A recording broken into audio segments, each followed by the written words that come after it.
In the quiet hours before sunrise, Mountain Ridge Police Station stood sentinel against the backdrop of towering pines. The morning fog wrapped around the building like a thick blanket, making the events that were about to unfold even more extraordinary. Officer Sarah Miller sat at the dispatch desk, sipping her first coffee of the day, unaware that this ordinary Thursday would become one of the most emotionally charged days of her 15-year career. The first knock came at 5:47 a.m. It resonated through the empty corridors with an unusual heaviness that made Miller pause mid-sip. Most visitors to the station announced themselves through the intercom, and her colleagues always used their key cards. This sound was different, heavier, more insistent. Setting down her coffee, Miller glanced at the security feeds that monitored the station's perimeter. The pre-dawn darkness made the images grainy, but something large moved near the front entrance. Her first thought was that someone was in distress, perhaps unable to find the intercom panel in the dim light. The knock came again, 3 distinct sounds, each one powerful enough to make the door's hinges creak. Miller reached for her flashlight and radio, following protocol but filled with curiosity.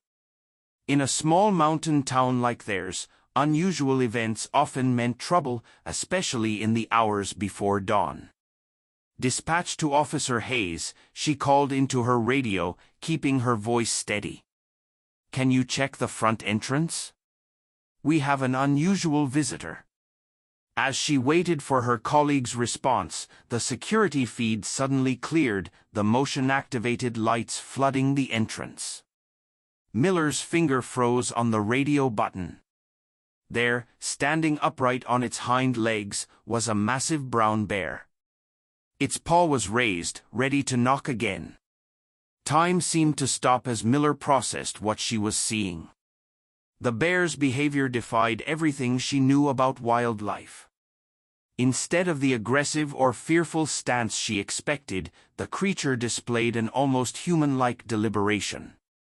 It knocked again, then stepped back, its dark eyes fixed directly on the security camera. "Officer Hayes, hold your position," Miller radioed quickly, her heart racing. "Our visitor is a brown bear, and it's knocking on our door." The bear lowered itself to all fours, circled once, then rose again. Its movements were purposeful, lacking the random agitation typical of bears who wandered into human territories. Most striking was its gaze, never wavering from the camera, as if it knew someone was watching. Officer Tom Hayes's voice crackled over the radio, skepticism evident even through the static. "Say again, dispatch. Did you say a bear?" Before Miller could respond, the bear knocked once more, this time following a distinct pattern, 3 quick knocks, a pause, then 2 slower ones. The sequence sent chills down her spine. This wasn't random. This was communication. Positive identification, Miller responded, unable to tear her eyes from the monitor. "I need you to see this, Tom, and get Sergeant Cooper. He needs to witness this too." The morning light was slowly strengthening, revealing more details of their unusual visitor. The bear stood nearly 7 feet tall when upright, its fur carrying traces of moisture from the morning fog. But it was the eyes that captured Miller's attention, eyes that would later haunt her dreams. They held an intelligence, a desperation, that seemed impossible for a wild animal. As Miller documented the time and began the official incident report, she couldn't shake the feeling that this was just the beginning. Something had driven this magnificent creature to seek human help, something urgent enough to override its natural instincts. What she didn't know, what none of them could have predicted, was how this bear's persistence would lead them to a discovery that would reduce hardened police officers to tears. The bear knocked again, and in that moment, Officer Sarah Miller made a decision that would change everything. She reached for her phone to call wildlife services, but her gut told her this situation would require much more than standard protocol. Outside, the bear waited patiently, its presence a harbinger of events that would challenge everything they thought they knew about the barrier between humans and wildlife. Within 30 minutes of its first appearance, the bear returned. Officer Miller, now joined by Sergeant Cooper and Officer Hayes, watched in astonishment as their unusual visitor approached the station entrance with the same purposeful stride. The growing daylight revealed more details of the creature, its massive form casting long shadows in the morning sun. The second visit followed an eerily similar pattern. The bear rose to its hind legs, knocked 3 times, then stepped back to gaze directly into the security camera. But this time, something was different. Between knocks, it kept turning its head toward the forest, then back to the door, as if trying to point the way to something. Sergeant Cooper, a veteran of 20 years on the force, documented every detail, time between knocks. Exactly 45 seconds, duration of each knocking sequence, 15 seconds, direction of the bear's glances, consistently northeast toward the densest part of the forest. Nothing about this behavior aligned with typical bear encounters. "I have wildlife services on the line," Officer Hayes announced, his voice tight with tension. "They're saying this is unprecedented. Bears do not typically return to human structures, especially not with such deliberate behavior." The bear's third visit came exactly on the hour. This time, it carried something in its mouth, a piece of torn fabric that had been deliberately placed on the doorstep before beginning its knocking routine. The fabric was dark blue, muddied, but clearly man-made. Officer Miller photographed everything, her hands slightly trembling as she captured each sequence. The wildlife experts on the phone had fallen silent, their protocols and experience offering no explanation for what they were witnessing. By the fourth visit, tension filled the station like a physical presence. The bear's behavior was becoming more urgent, its movements more deliberate. Between knocking sequences, it would pace in tight circles, always returning to face the camera with what could only be described as pleading eyes. "Look at how it keeps checking to see if we are watching," Sergeant Cooper noted, his usual stoic demeanor cracking slightly. "It is not just knocking randomly. It wants our attention. It wants us to follow." The documentation continued, each visit adding another layer to the mounting mystery. The bear's fur showed signs of having traveled through thick brush, bits of vegetation and red clay mud clinging to its legs. Its breathing, visible in the crisp morning air, came in quick puffs, suggesting recent exertion. Wildlife Services remained connected by phone, their experts now conferring with colleagues across the country. No one had encountered anything like this. Bears were known to be intelligent, but this level of apparent communication defied explanation. As the fifth visit began, the atmosphere in the station shifted. The bear's knocking had taken on a new urgency. Its movements became more agitated, while still maintaining that strange, almost human-like awareness of being watched. It would knock, step back, look directly into the camera, then gesture toward the forest with its head.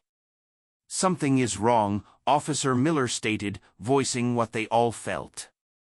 "This is not just unusual behavior. This bear is trying to tell us something." The growing daylight did nothing to dispel the surreal nature of the situation. Each visit added to the mounting evidence that this was more than a random wildlife encounter.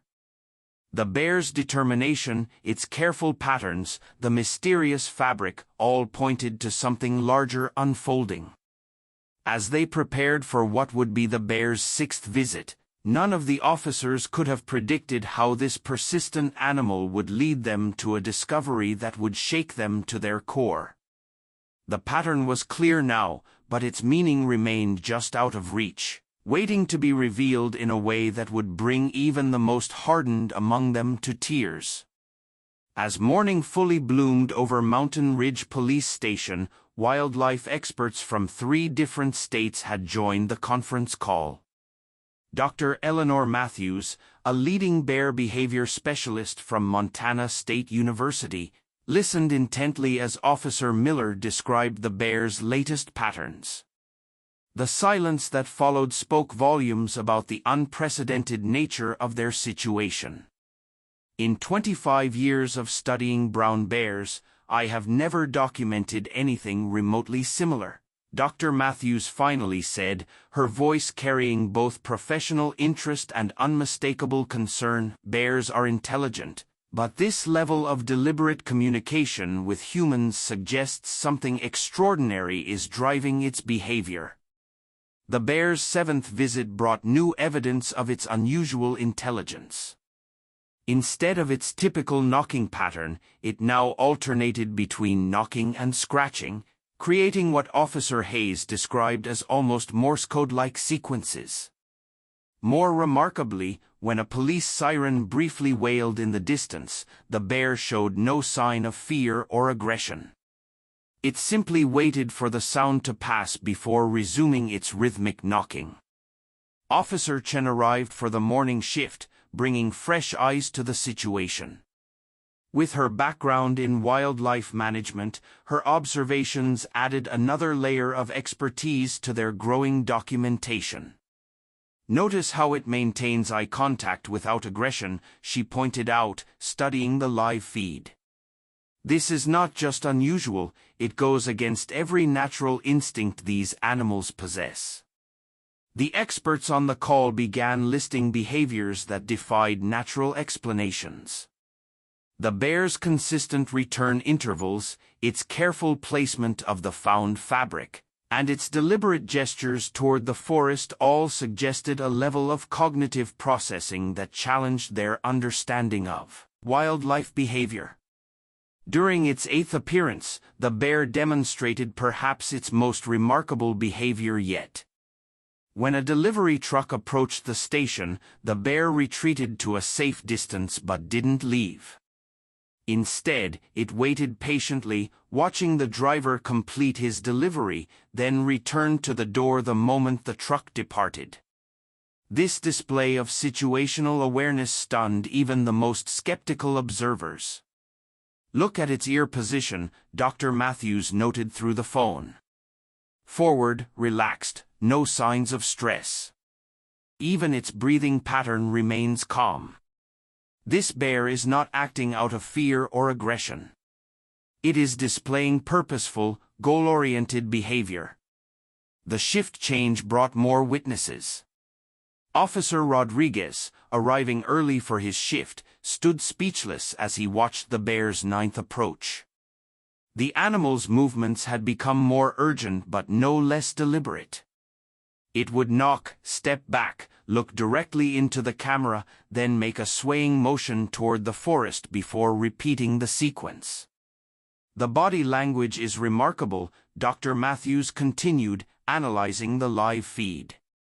No swaying or head rolling would indicate stress. No teeth baring or huffing that would suggest aggression.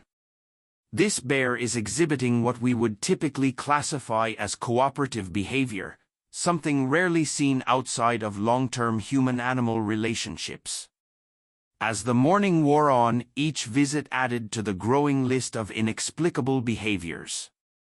The bear's fur carried traces of different environments, suggesting it was making regular journeys between the station and some other location. Its coat showed dampness that couldn't be explained by morning dew alone, hinting at a water source somewhere along its path. The wildlife experts began compiling a detailed analysis. They noted the bear's consistent use of its right paw for knocking, its measured steps when approaching and retreating, and, most importantly, its unwavering focus on human attention. Each behavior seemed calculated to convey urgency without triggering human fear responses. Officer Miller, who had witnessed the very first knock, noticed something else. "Its eyes," she said, drawing everyone's attention to the monitor. "They keep focusing on the same distant point in the forest. Whatever it wants us to see, it is somewhere in that direction." The morning shift had now witnessed a complete transformation in their understanding of wildlife behavior. This was no longer just an unusual animal encounter. They were watching what appeared to be a deliberate attempt at cross-species communication, driven by some unknown but clearly urgent purpose. As they documented each new observation, none of the officers could have predicted how this bear's intelligence would soon lead them to a discovery that would challenge not just their professional experience but their emotional foundations as well. The true purpose behind these remarkable behaviors was still hidden in the forest's depths, waiting to be revealed. The atmosphere in Mountain Ridge Police Station shifted dramatically during the bear's 10th visit. Gone was the measured patience of its earlier appearances. Now, each knock carried a newfound intensity that made everyone watching feel the weight of passing time. The bear's movements had become more pronounced, more desperate. Sergeant Cooper noticed, at first, the bear's fur, previously damp only around its paws, now showed signs of repeated water exposure up to its chest. Red clay mud, characteristic of the northern valley, caked its lower body.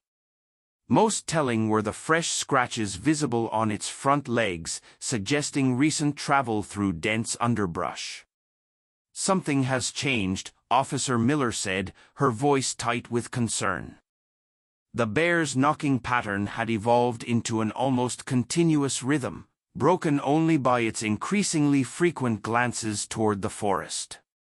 Its breathing, visible in the cool morning air, came in rapid bursts that spoke of recent exertion. Dr. Matthews, still monitoring through the conference call, drew their attention to new details. "The bear is vocalizing differently now," she noted, as soft whimpers became audible between knocks. "These are distress calls typically used by bears when their cubs are in danger."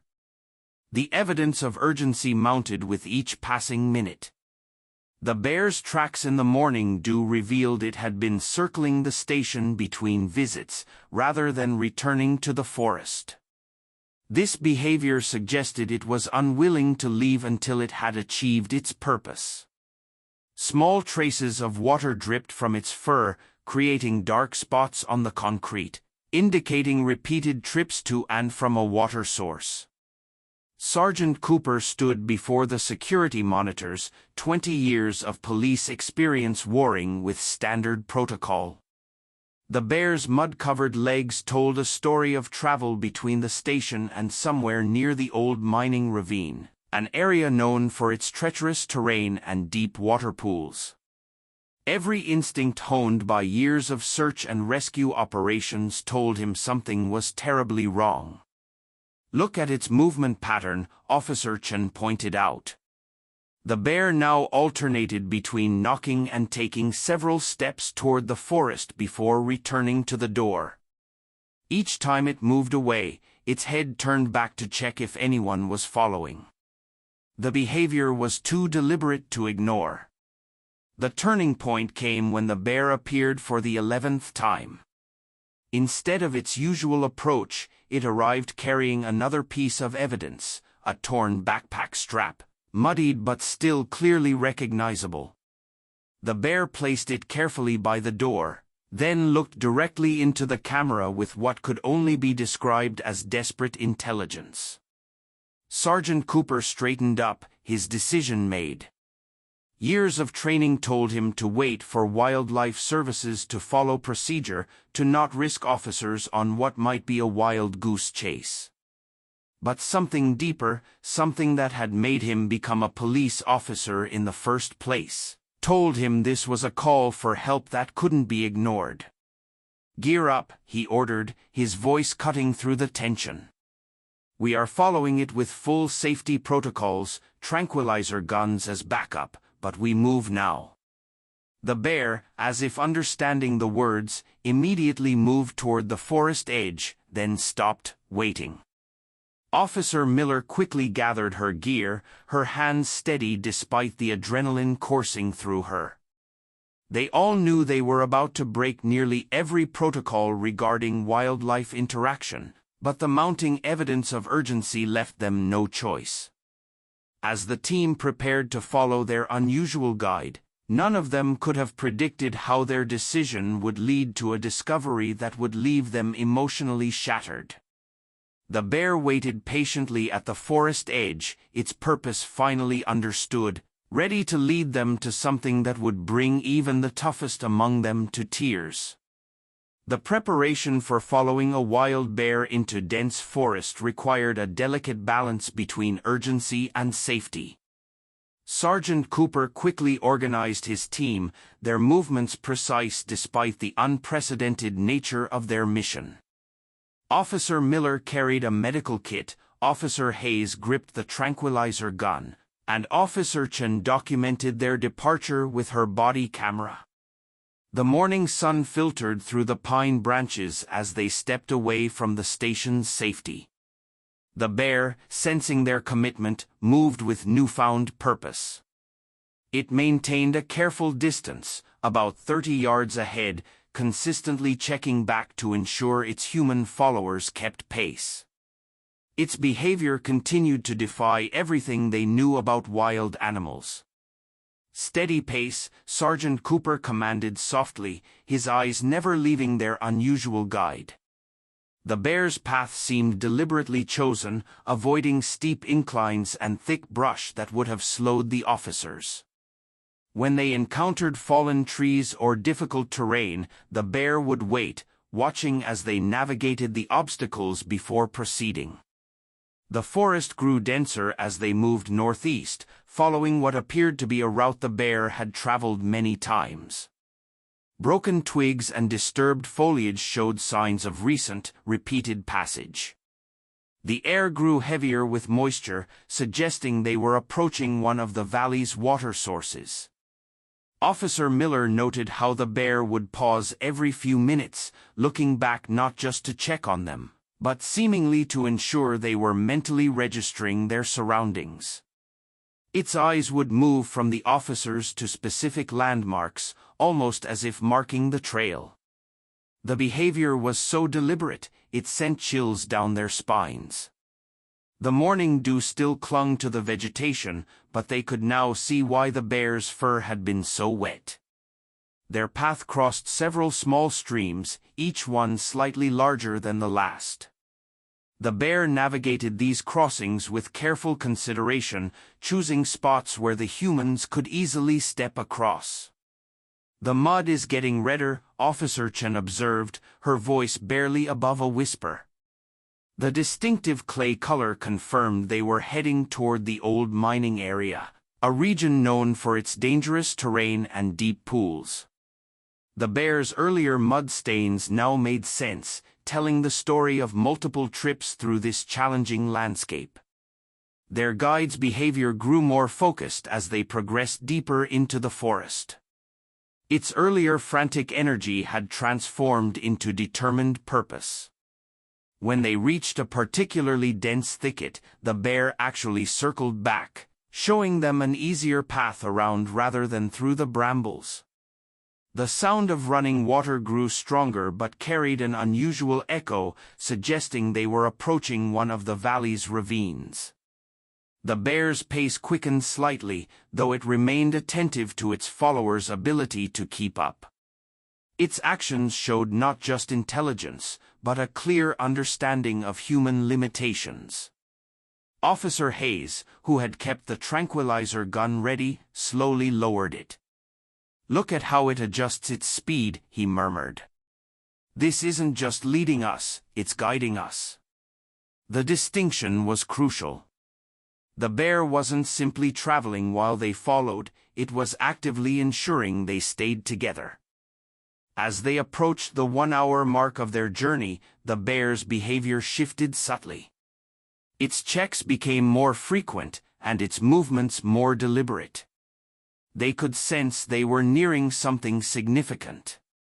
The air had grown cooler, heavy with moisture and the distinct mineral smell of the old mining region. Sergeant Cooper signaled for a brief pause, allowing his team to catch their breath and check their equipment. The bear showed an almost human-like patience, waiting calmly while they regrouped. Its eyes, however, kept darting towards something ahead, betraying an urgency that hadn't diminished. Through gaps in the canopy, they could see the morning sun had risen higher, casting dappled shadows on the forest floor. The light revealed more signs of the bear's previous journeys, a path worn into the underbrush by repeated trips. Whatever drove this creature to seek human help had required multiple attempts. The bear's whimpers returned, soft but distinct in the forest quiet. The sound carried a weight that made the officers exchange glances. They were being led to something that had affected this powerful creature deeply enough to overcome its natural avoidance of humans. As they resumed their advance, none of the officers could shake the feeling that they were participating in something extraordinary. The bear's careful guidance, its deliberate communication, and its obvious concern all pointed to a situation beyond their wildest expectations. They were about to discover something that would challenge their understanding of not just animal behavior, but of compassion itself. As they ventured deeper into unfamiliar territory, the forest canopy thickened overhead, creating a hushed atmosphere that amplified every sound. The bear's path led them through increasingly challenging terrain, yet their guide's navigation showed an uncanny awareness of the safest routes. Massive fallen logs and treacherous slopes were bypassed with careful precision. The signs of the bear's previous journeys became more pronounced, deep claw marks scarred several trees, not made in aggression but appearing to serve as markers. Officer Miller noticed how these marks consistently faced their direction of travel, like trailblazes left to guide them. "The ground here," Officer Chen whispered, pointing to disturbed earth that told its own story. Repeated tracks showed the bear had traveled this route many times, creating a crude but visible path through the undergrowth. Recent marks were overlaid on older ones, suggesting a frantic pattern of back-and-forth movement over the past day. The air grew noticeably cooler as they descended into a natural depression. The sound of moving water echoed strangely, bouncing off unseen rock faces ahead. Their guide's behavior shifted subtly.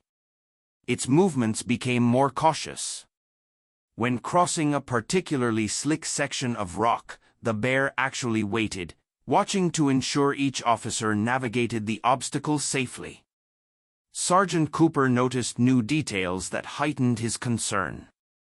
Bits of torn fabric, similar to what the bear had brought to the station, clung to thorny bushes along their path. The material appeared relatively fresh, showing little weathering from the elements. More disturbing were the occasional drops of what looked like dried blood on some leaves. The bear's path wound through a series of natural corridors formed by towering rock formations. These passages showed clear signs of recent disturbance, with fresh scratch marks on the rocks and disturbed moss indicating repeated, urgent travel. The bear navigated these turns with familiar ease, but its frequent glances back at the officers carried growing anxiety. "Listen," Officer Hayes said suddenly, raising his hand. Beyond the sound of water, a new noise reached them, faint but distinct, something that sounded almost like metal striking stone, carried on the damp air. The bear's ears pricked forward at the sound, and its pace quickened noticeably. The vegetation changed as they pressed forward, transitioning from dense forest to scattered undergrowth. More red clay appeared beneath their feet, making the ground treacherous. The bear's previous tracks showed places where it had slipped and scrambled, evidence of desperate rushing. Despite the dangerous terrain, their guide paused at a narrow passage between two boulders. As the officers carefully squeezed through, on the other side, the scene shifted dramatically. The tree cover thinned, revealing glimpses of steep cliffs ahead.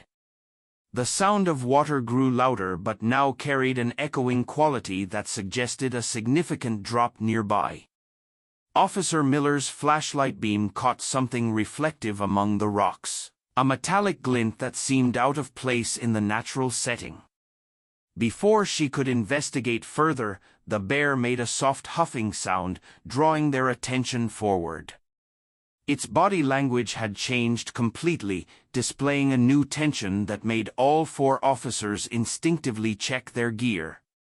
The path ahead narrowed dangerously, hugging the edge of what was becoming apparent as a significant ravine. The bear moved with extreme caution here, demonstrating an awareness of the hazardous terrain that seemed almost protective of its human followers. Each step was deliberately placed, showing them exactly where to put their feet. As they rounded a final bend, the bear's previous path of travel became heart-wrenchingly clear. Multiple sets of tracks converged here, all showing signs of urgent movement. Broken branches and disturbed earth told a story of repeated, frantic journeys between this point and the police station. The morning light barely reached this deep into the ravine, creating shadows that seemed to hide crucial details just beyond their view. The bear's behavior grew more agitated, its movements suggesting they were approaching something significant. The officers could feel the weight of discovery pressing down on them, though they couldn't yet see what lay ahead. The red clay beneath their feet grew slicker as they approached what appeared to be the edge of a hidden ravine. The bear's urgency reached a new peak, its movements now focused on a specific spot ahead, where the sound of rushing water grew loudest.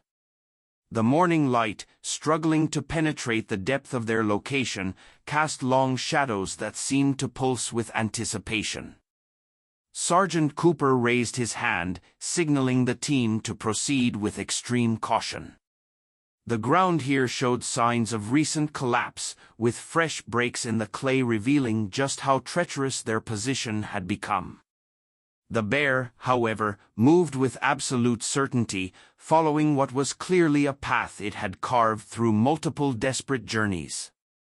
The first sign of human presence struck them like a physical blow. A climbing rope, frayed and mud-covered, lay over the ravine's edge. Next to it lay a scattered collection of hiking gear, a water bottle, and a torn backpack that matched the strap the bear had brought to the station. Officer Miller's breath caught as she spotted fresh bloodstains on the scattered equipment. The bear moved to the ravine's edge, looking down with such human-like concern that it made the officers' hearts race. As they carefully approached, the full scene revealed itself in a way that would haunt them forever.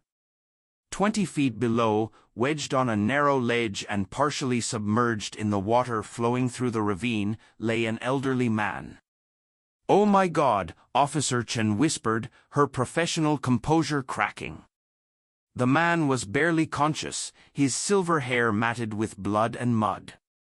His leg was trapped at an unnatural angle beneath a fallen log, explaining why he hadn't been able to free himself. The rising water level, marked on the ravine walls, showed he had endured multiple cycles of the stream rising and falling. The bear's behavior suddenly made perfect sense. It had been trying to save this man's life, making repeated trips between him and the only source of help it knew, the police station. The intelligence and desperation they had witnessed now had a heartbreaking context. Sergeant Cooper immediately radioed for emergency rescue support while Officer Hayes began preparing their climbing gear. The bear watched their activities with evident relief, as if understanding that its desperate mission had finally succeeded. Its soft whimper had changed tone, becoming almost encouraging as the officers worked. The rescue itself revealed even more of the story. The man's climbing harness showed he was an experienced hiker, but a recent rock slide had caught him off guard.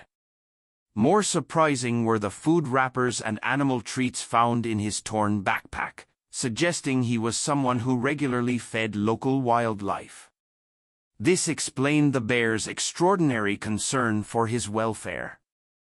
As they worked to stabilize and extract the injured hiker, the bear remained nearby, its presence both protective and anxious. Officer Miller, securing the rescue lines, found herself wiping tears from her eyes. The bear's determined efforts to save this human life defied everything she thought she knew about wild animals. The man, despite his injuries and exposure, was still conscious enough to whisper a name, Martha. The bear's ears perked up at the sound, and Officer Chen realized with astonishment that this was the bear's name. The connection between human and animal ran deeper than any of them had imagined. The morning sun finally reached into the ravine. As they carefully raised the injured man to safety, his first words after being secured revealed the final piece of the puzzle.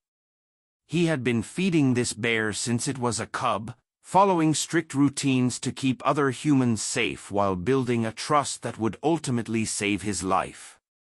Tears flowed freely now among the hardened police officers as they understood the full weight of what they had witnessed.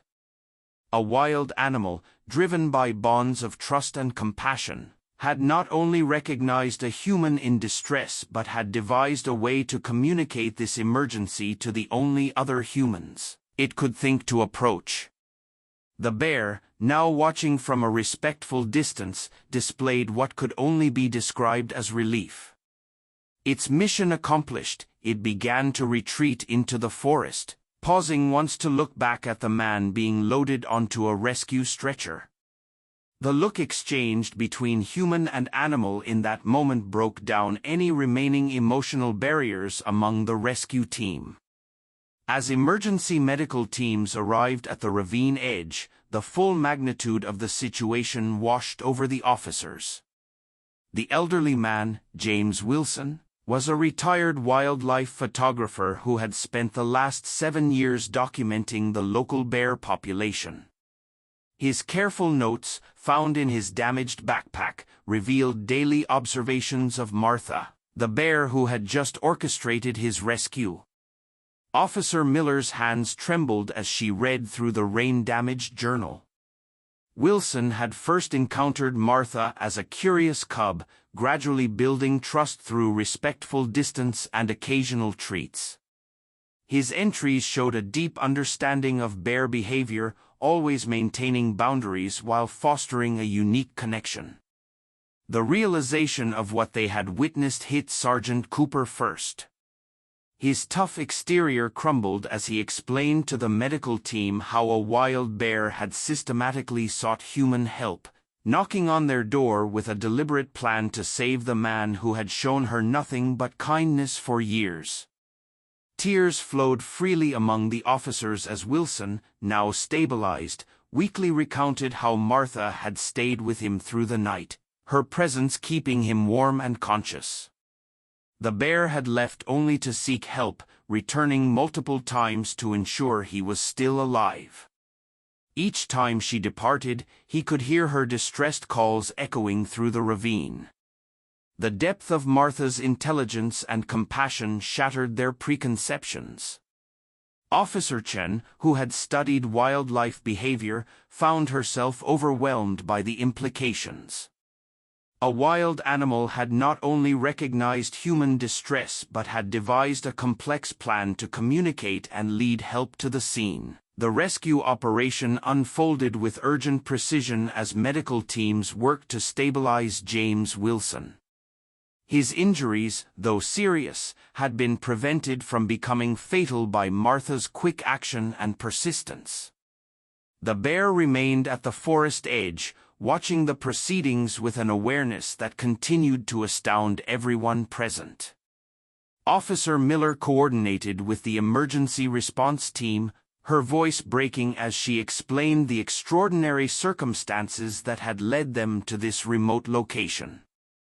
The paramedics, initially skeptical of the bear's involvement, fell silent as they witnessed Martha's continued protective behavior from a distance.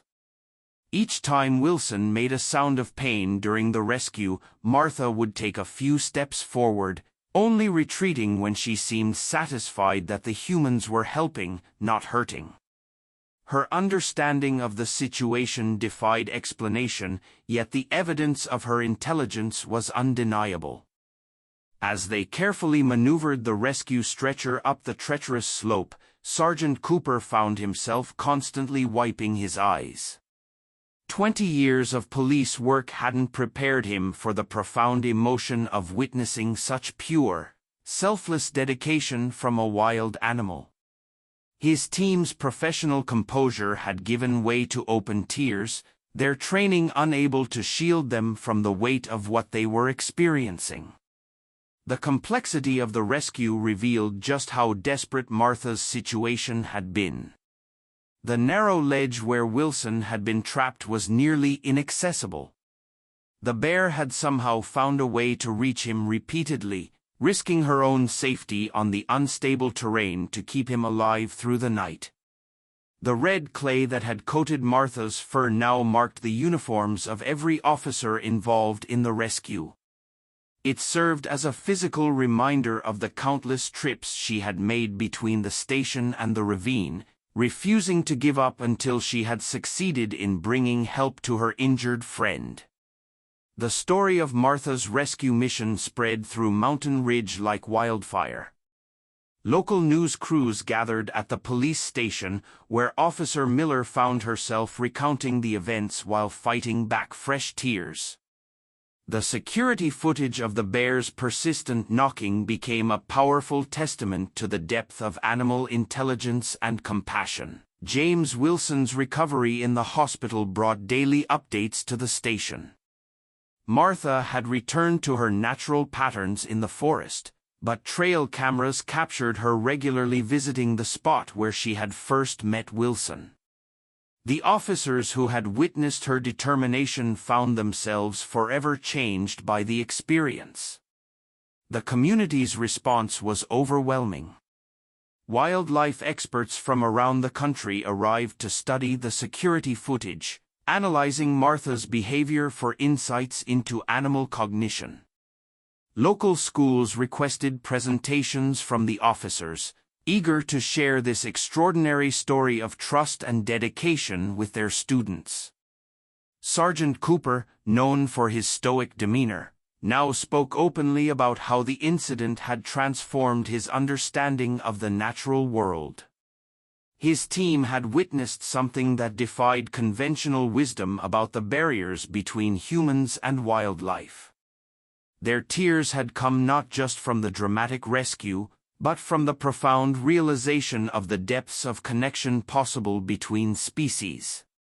Officer Chen established a new wildlife response protocol for the department, incorporating lessons learned from Martha's behavior.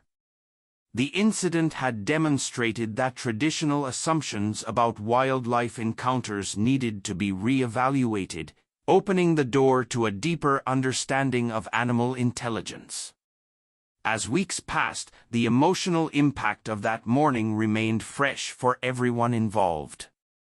The sight of a bear's desperate determination to save a human life had broken through their professional detachment, leaving them with an indelible lesson about compassion that transcended species boundaries. The officers who followed Martha into the forest that morning were no longer the same. They had witnessed a miracle of natural empathy, a testament to the extraordinary bonds possible between humans and wildlife. Their tears had marked not just the end of a successful rescue, but the beginning of a profound change in how they viewed the world and their place in it. The story of the bear who knocked on a police station door became more than just a remarkable rescue tale. It stood as a powerful reminder that compassion knows no boundaries and that the capacity for love and dedication can be found in the most unexpected places, waiting to break through and touch human hearts. Want more incredible animal rescue stories? Subscribe to our YouTube channel and hit the notification bell for new heartwarming videos.